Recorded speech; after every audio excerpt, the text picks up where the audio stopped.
Bonjour à tous, c'est BDV Météo. Aujourd'hui on se retrouve pour un tout nouveau point météo en ce 8 mars 2025. On va parler du pic de douceur exceptionnel pour la saison avant la tendance pour la semaine prochaine qui, vous allez le voir, est beaucoup moins épatante. Alors on va commencer par les températures pour l'instant de cette journée de samedi. Donc on a des températures déjà très douces sur l'ensemble du pays, il est 11h33, c'est la fin de matinée. Par exemple du côté de l'Île-de-France on a déjà des valeurs entre 14 et 16 degrés, 14-15 à 16 degrés sur certaines zones, et c'est pareil en campagne. Vous voyez déjà dans le sud-ouest, on a des valeurs déjà entre 14 et 17 degrés. Également sur le nord, seuls les massifs et le nord-est sont un peu plus épargnés par ces températures extrêmement douces. Pour la saison, on ne parle pas cela dit de chaleur, puisque le seuil de chaleur est de 25 degrés. Cela dit, on peut quand même l'atteindre très localement ici, sur les régions les plus au sud-ouest du pays. Mais comme vous le voyez ailleurs sur le pays, c'est des pointes cet après-midi à globalement entre 18 et 20 degrés. Donc sur l'ensemble ici de la Nouvelle-Aquitaine, le sud du centre-Val de Loire également, l'île de France jusqu'au nord. Attention sur l'agglomération lilloise, il pourrait faire un peu plus chaud qu'ailleurs. Vous voyez donc les seules régions qui seront un peu plus épargnées par ces températures plus élevées, donc déjà les massifs, les montagnes, encore heureux puisque sinon la neige aurait fondu à une vitesse monstrueuse. La Corse également, qui est quand même dans des températures un peu moins élevées comparé au reste de la France, on parle quand même de 14 à 15 degrés. Sur le nord-ouest du pays, proche de la Bretagne à Normandie, les côtes de la Manche, on a quand même des pointes qui pourraient monter à plus de 16 degrés localement, donc c'est quand même des températures élevées, mais moins qu'ailleurs. Et également ici du côté du nord-est, sur les plateaux donc lorrains et le plateau de la Bourgogne, le Morvan, on attend des températures un petit peu moins élevées qu'ailleurs. Mais ce temps va très rapidement changer puisque on a l'arrivée d'un front froid ici organisé sur la péninsule ibérique, sur le nord de l'Espagne, qui s'apparentera également sous forme d'orage. Donc là c'est actuellement il est en train de se développer. Donc on a des orages qui vont se développer donc dans l'après-midi du côté de la péninsule ibérique et qui vont remonter jusqu'ici dans le nord de l'Espagne.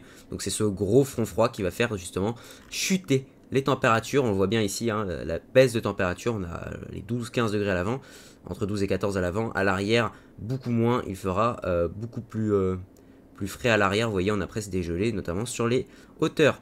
Le front froid va se diluer ensuite sur l'Atlantique. On attend peut-être de l'activité électrique localement au milieu de l'Atlantique, entre donc l'air chaud, doux et chaud plus au nord, et l'air froid plus au sud. On attend également ce changement de temps assez brutal également du côté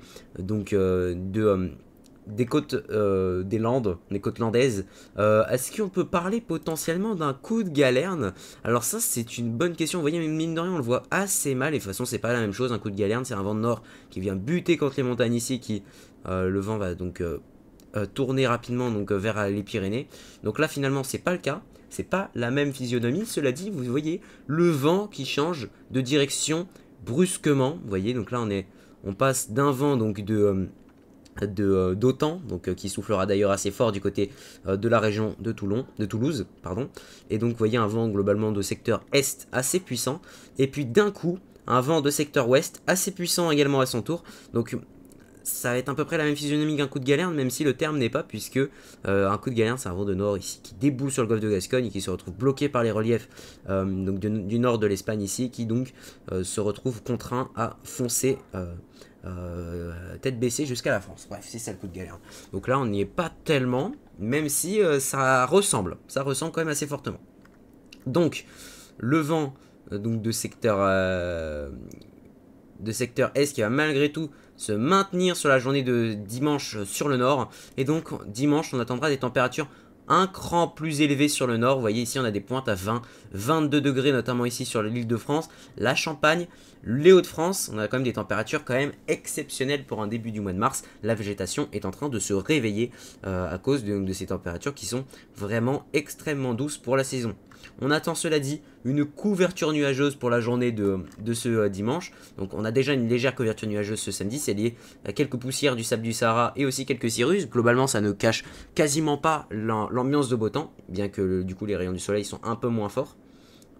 Donc c'était un peu mieux ces précédents jours. Vous voyez quand même que ici l'ensemble ici de ces de ces nuages, voire même de ces orages sur le golfe de Gascogne, vont couvrir le ciel sur une large partie sud et ouest du pays pour la journée de dimanche, ici, donc vous voyez des gros nuages. Cela dit, quelques cirrus quand même également à l'avant, également ici, pour la journée de dimanche, donc dans le nord du pays. Et globalement, cette couverture nuageuse va remonter beaucoup plus au nord en fin de journée, donc ici notamment du côté du bassin parisien en fin d'après-midi, et donc en début de soirée.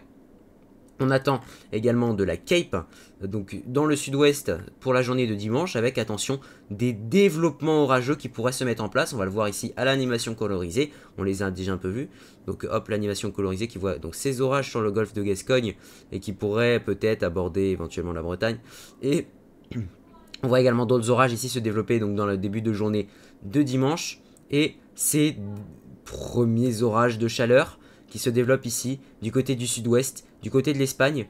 Donc premiers orages de masse d'air chaud, on va dire d'été, qui sont en train de se développer, donc des monocellules globalement, peut-être une petite évolution supercellulaire.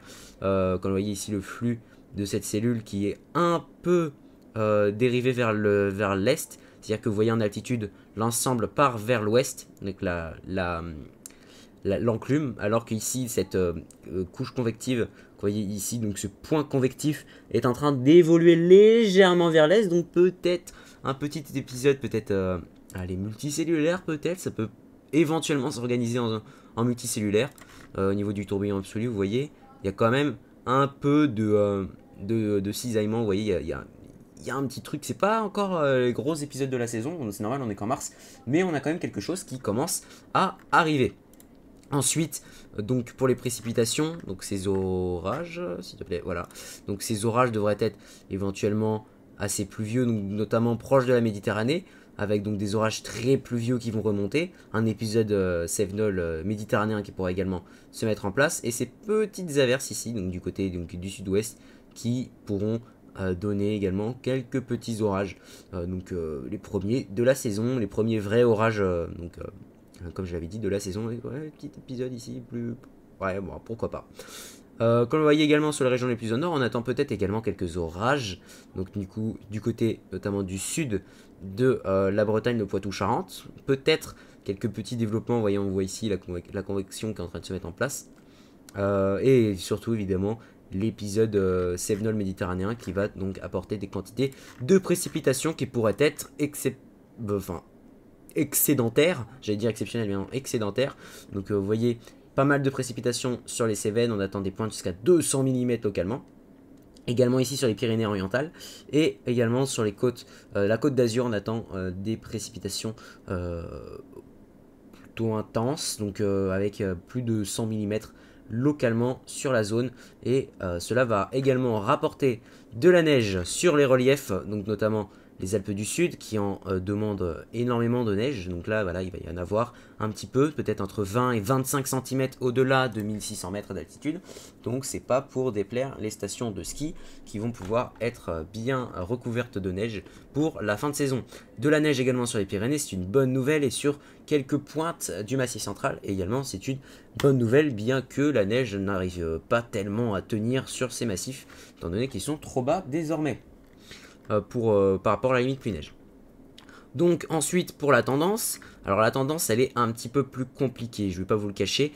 Il y a encore aujourd'hui des incertitudes, c'est-à-dire que hier le scénario dominant était un scénario froid, un scénario plus froid, oui, carrément froid, puisqu'il voyait les températures, voilà, de 1 degré sur l'ensemble du nord du pays. Carrément, je vais vous mettre la réactualisation. Est-ce que celle-là, elle voyait du froid? Non, même pas.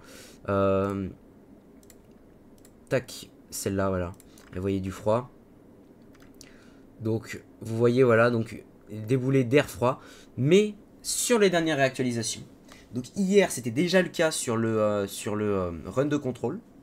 Le run de contrôle voyait moins de froid, persistance d'une douceur un peu moins forte, mais persistance d'une douceur quand même.